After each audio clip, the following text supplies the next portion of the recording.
Yo, Hey man. yo, yeah, you hear me? Yeah, can you hear me? All cool, nice. What's going on?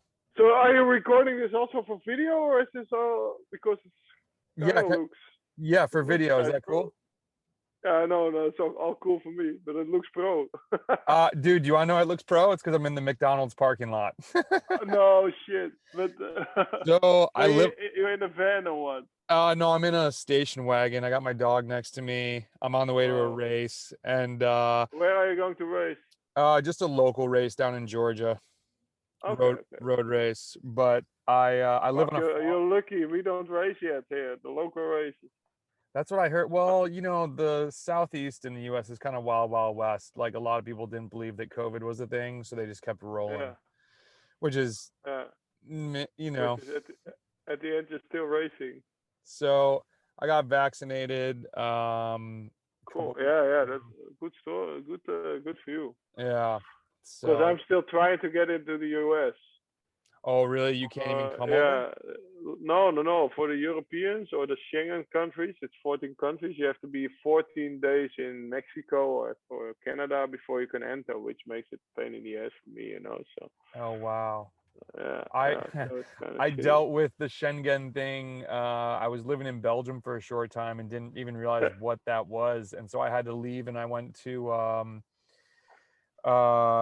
Croatia and I went Yeah, to Scotland, which ended up being a blessing because I was like, holy crap, Croatia is amazing. I wish I had brought a bike with me, but yeah. It's you know, nice, huh?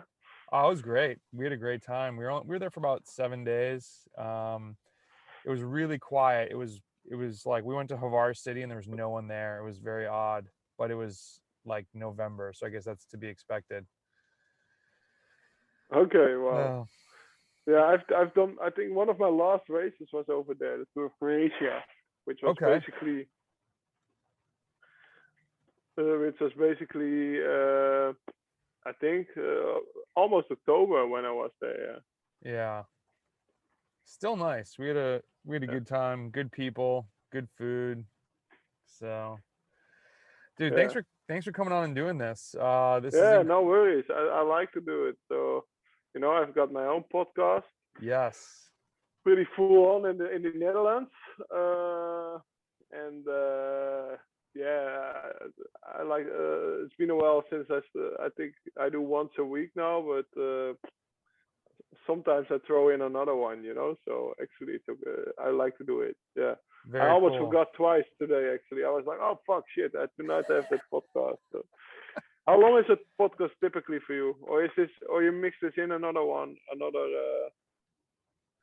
Is this like a separate one just with me, or you mix it in with another? No, this will be just you. I actually usually cut it Okay, into two because a okay, lot of people, like since I put it on YouTube, an hour is really long for people to dedicate to.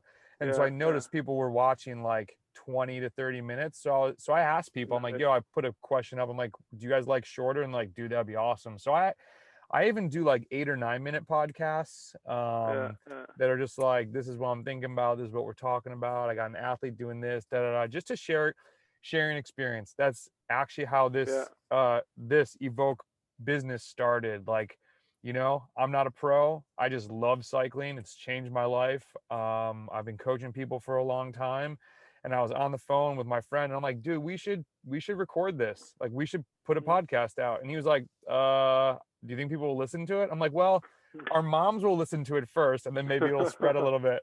So And you have a lot of listeners now, or so on YouTube, we have about on YouTube? 1,700 subscribers. We'll get like Okay, 2,000, cool. like Ted King just came on, he'll get like 2,000 views. Podcasts, we just passed like 35,000 total though. So we're tiny. Yeah, yeah. But we're growing. And that's why it's crazy for me to sit in a McDonald's parking lot and talk to Lawrence Tendam, LTD. I'm like, I yo, told somebody, no, they're like, wait, are you freaking serious? I was like, yeah, dude, this is crazy. cool. Yeah, So, cool. And how do you have like an intro, or how does it start? so, Like dude, do you know what, man? This is if you're cool with it, I would love to play this part, and usually like just the raw. Do you know Joe Rogan?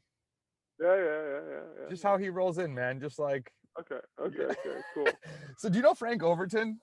He's a Uh, U.S. I coach. I know the name. Yeah. Yeah, so he's into like Yeah. gravel, and and so we started talking, and he's like, "Dude, are we live?" And I was like, "Oh, we were live 10 minutes ago." People like this, Okay. Okay. like, Okay. oh, Yeah. yeah. What the- Maybe I should start oh, putting that in the email to people of like, yeah. okay, Yeah. by the Yeah. way, Exactly. No, because when we start, we have an intro and blah blah, and then we yeah, yeah, introduce yeah. the guest. But it's okay. So, Like, well, dude, you need no intro. Everybody knows who you are, but this is what I thought would be the easiest question every time, but it's become the hardest. It always makes people pause. Who is LTD? yeah. Yeah. Yeah. That's my first question. Oh, so that's so now we're live. We're live. I'll cut it up. Okay. Yeah, if we can keep the whole thing live, that would be even better. Yeah, the parking lot, McDonald's. What did you order?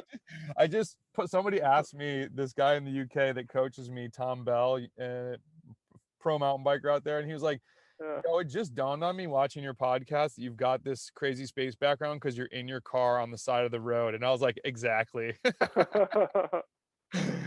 yeah. I'm in the um, main cave. yeah, dude, it's So this is awesome. I'm in the main cave. This is my podcast studio. This is my office. This is where I used to live for the last 4 months because we were doing reconstruction of the house. I'm also having some bikes hanging around, which the bikes who doesn't fit in the garage. Who is LTD? I'm a father, first of all, husband. Riding bikes since I was 2 years old. Damn. Actually, first memories of biking is that I was next to the channel because I was born on a houseboat. So makes me also like a little bit hippie, like like in Holland, they think the houseboat people are a little bit weird.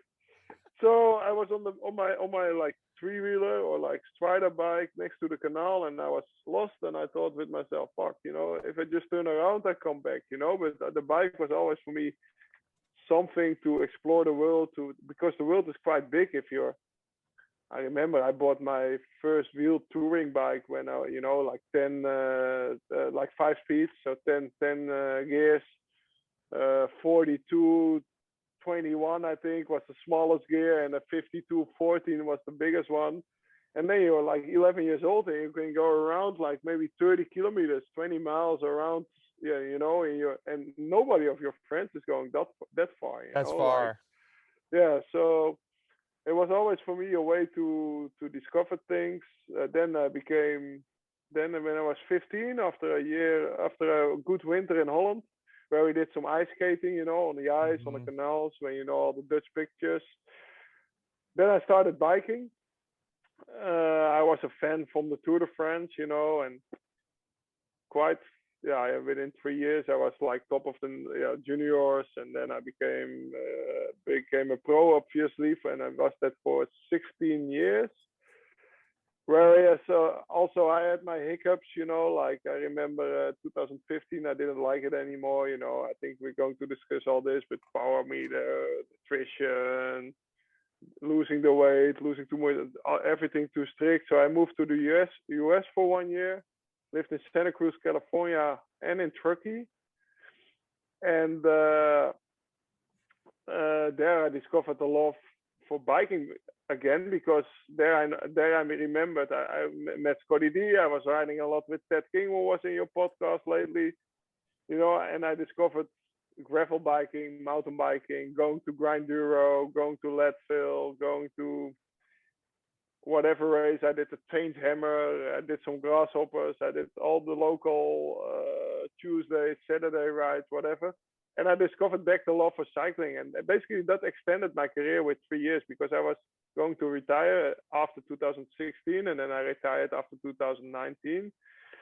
Still, I'm a brand ambassador for Specialized, and I'd like to race bikes in the US next month, but they first have to let me in, So Mhm.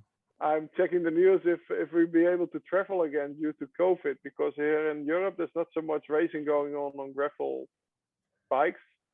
So I have to move. I have to race in the US. Dude, I hope you get over here. Yeah. I would love to be at a race and hear that Lauren Sendam is coming. It's just So like, I'm planning. I don't know which races you are planning, but I'm planning on doing the 22nd one in Texas, gravel Locos, and then I would like to do Unbound. Mm-hmm. Then in my second stint, I will travel to Belgian waffle rides, Leadville and Steamboat gravel, and then maybe also Barry Roubaix at the end of the year. So Okay. got a pretty full. For sure. Are you doing the Yeah. Belgian waffle in California or the one in North Carolina? No, in California, San Diego. I go there with the family. Got two boys. They are 6 and 9 years old right now. They grew up like California kids in 2016, but right now they all like soccer, so it's totally European. Well, it's like you were the hippie on the houseboat, which is very Dutch. Yeah, Now you're trying to give them like the hippie US experience. yeah, Are you exactly. making them be like vegan and not like? No. Actually, we barbecued a lot, So that's what I learned from Scotty D. So we was LTD, yeah, and then I got that. Then I own several companies now. I organize 3 events.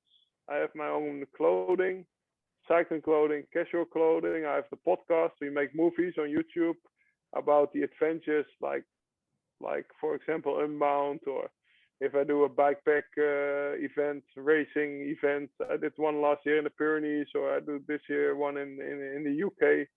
We make movies about all that stuff, and that's also we put it out on YouTube. And I represent a shitload of brands because of that too. Yeah, Yeah, but that's LTD. I was looking through your partners list. It was pretty fresh. I was like, this guy's got it locked up. It's like he's Yeah, making moves. And so it seems pretty intuitive. Live slow, ride fast. Did that stem at all from the resurgence of your love for cycling that happened after you kind of picked up this, new gravel? yeah. What does that mean to you? And for people that aren't familiar, go to Live slow, ride fast.com. liveslowridefast.com. Yeah. So basically, I came around that that motto. It's my motto. It's the manifesto we made. It's everything we build around. In 2016, when I was living in California in Santa Cruz, with also pretty laid back city. Mm-hmm. And as I just mentioned, I moved to the US 1 week after the tour, and I crashed. I crashed in the tour, but I finished the tour, and it was maybe I think Tour de France number 8. I finished or something. Is this the picture one? Is this the Rabobank? Yeah, no, it's another one. This is the one where I popped in my shoulder because it was out, and then the problem was, you got everything what you. So I was 34 years old right back then. 34 years old. I remember I became a pro when I was 23. Yeah. And back then it was like, okay, if you can do this for 10 years and maybe you pay your house, so that you don't have mortgage for the rest of your life, you've done it good. And then I would like to save some money to travel around in a camper van with my kids before they had to go to school. And then I was like, after that Tour de France the year before, I got 9th in the tour, and I wanted to do better, so I wanted to be 6th or 5th, top 5. Or even podium, and then I became too skinny. I did too much training. I ate not enough, and then at the end of the year, I was like, okay, I'm 34 years old right now. What did I want to do 10 years ago? Okay, travel with the family. So fuck it, I just do it. I broke the back 2 weeks after the tour because a car hit me from behind, and that was like, okay, fuck it. Did we just go to the US right now and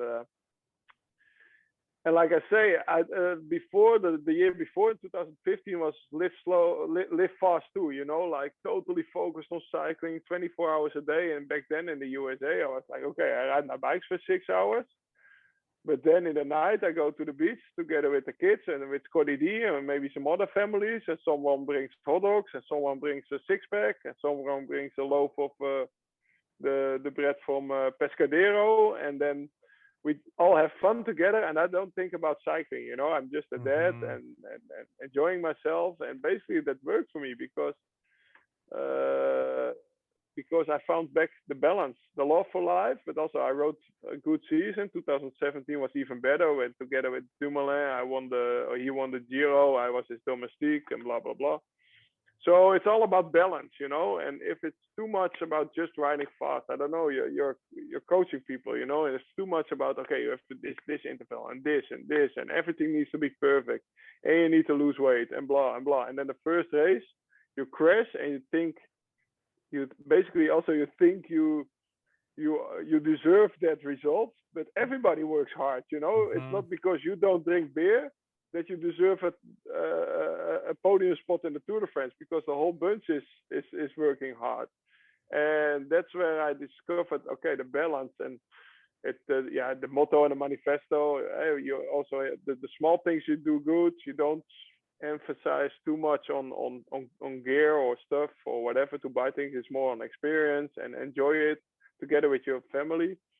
And it's not just about cycling. Everybody in life is struggling with to find time to train, but also to be there for your kids and to have enough concentration on your work and to balance all those things together.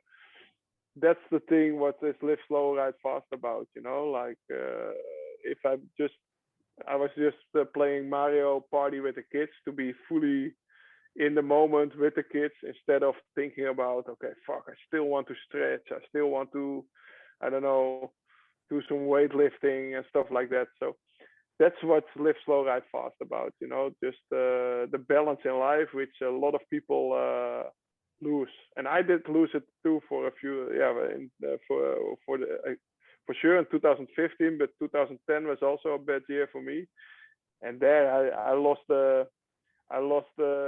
fun in cycling, which is really crazy, because right now I'm retired and I still do 25,000 kilometers a year, while I don't have to do it, but I still like to do it, also to go fast, so to get the best out of myself.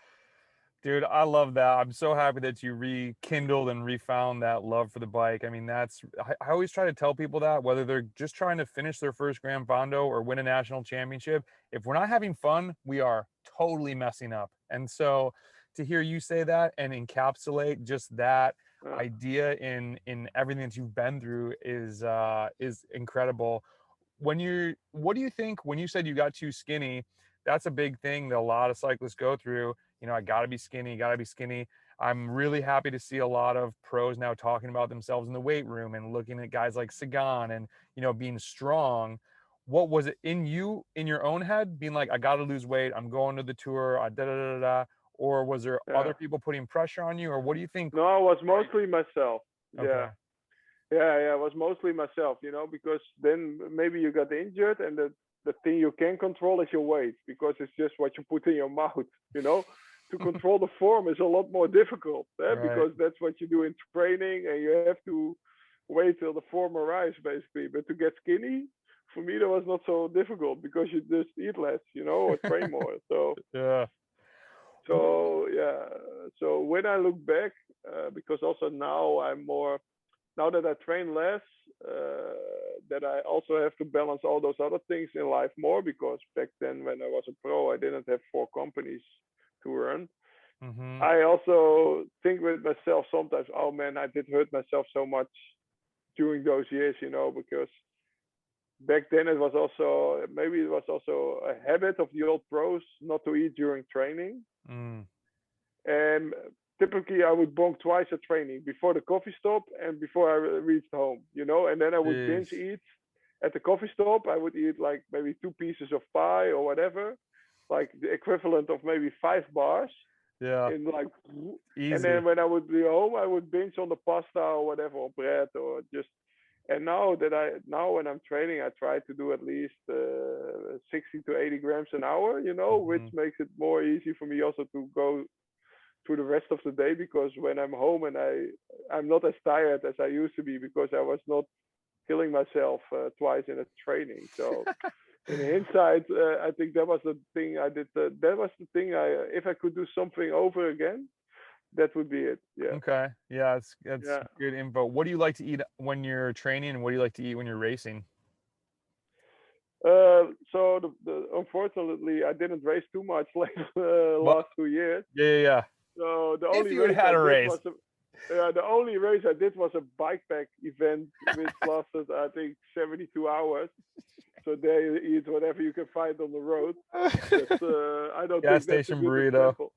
No. But I like the Cliff Logs. It's like 50 grams of carbs together with Noon, the stuff. So when I train now, I eat a lot of blocks.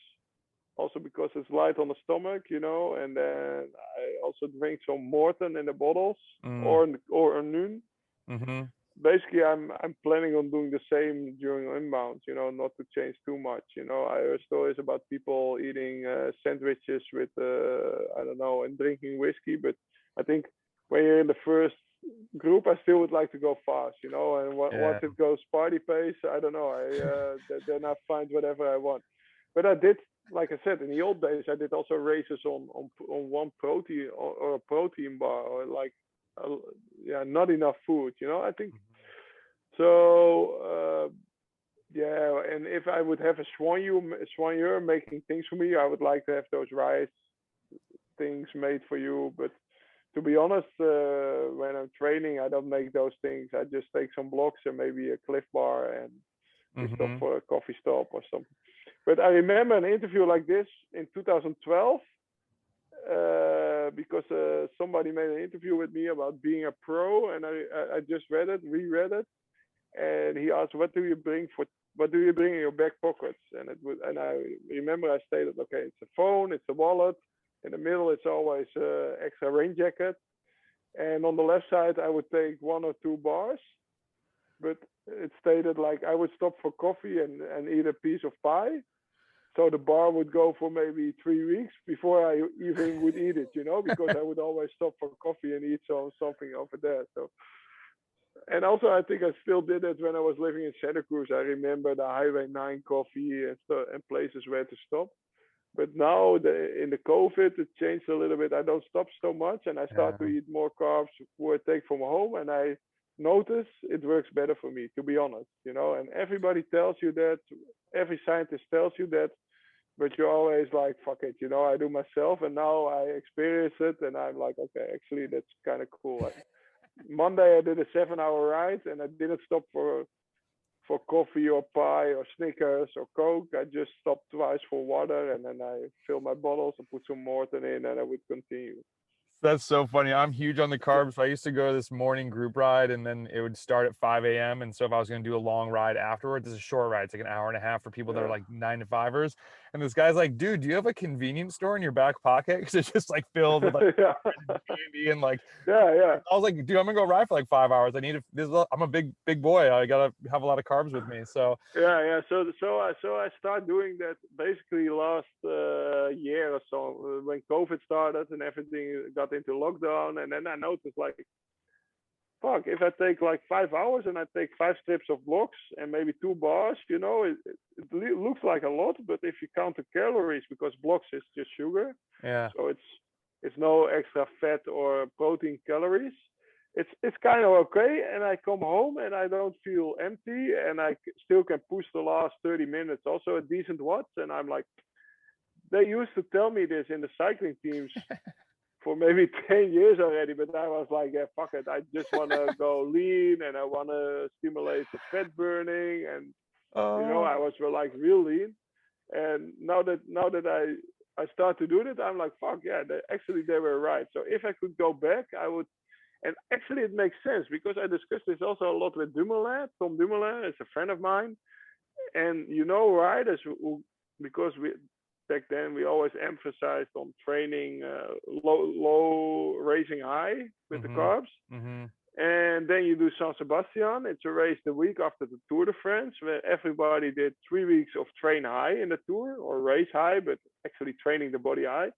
And the guys who do the Tour always win San Sebastian. Same for the World Championships. The guy who did the Vuelta, who were 3 weeks training high, because they take gels, they are well fed by the swan yeast. They got the, like, if you have a bag in the middle of the race, it's heavy, so it's a lot of food inside. And we were like, we are actually a bunch of morons, thinking we have to train low, because actually when you race high for 3 weeks, the week after still you can race a 270 kilometer world championship easily, so that's interesting. You guys made that connection. It's like sometimes it takes some time. Well, and that just shows how badass you are, that you made it as far as you've gone. And but nobody told you back then. I just read an interview about Jakob Fuglsang, which said the same. I wasted 8 years of my career by not eating enough, he said.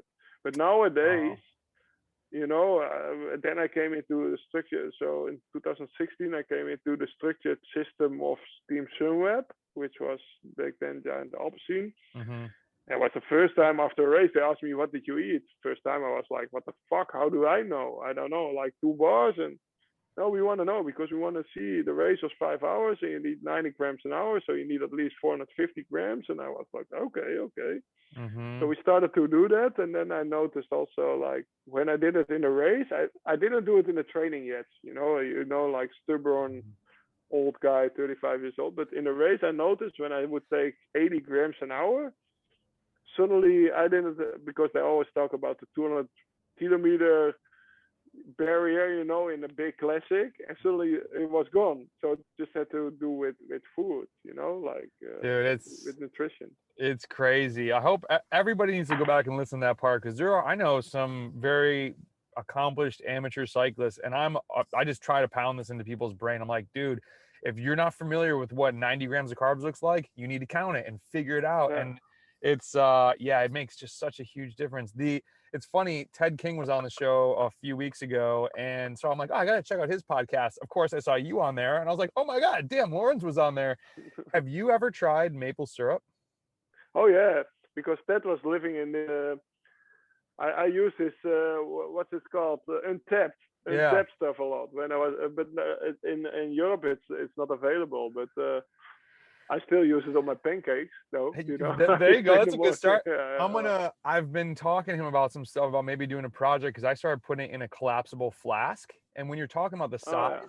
dude, I got 250 grams of carbs, and it is like the size of my palm, and it sits Yeah. so easily in your back pocket. So for like a super long ride, I'm like, So it's 3 hours of carbs you have there. Yeah. easy. Yeah. Yeah. It's interesting, but Yeah, but those are things you have to learn. For example, I did that bikepack race. It's a totally different world, mm-hmm. and I was there, and I had my mattress, and I had my sleeping bag to sleep, and then what else did I bring?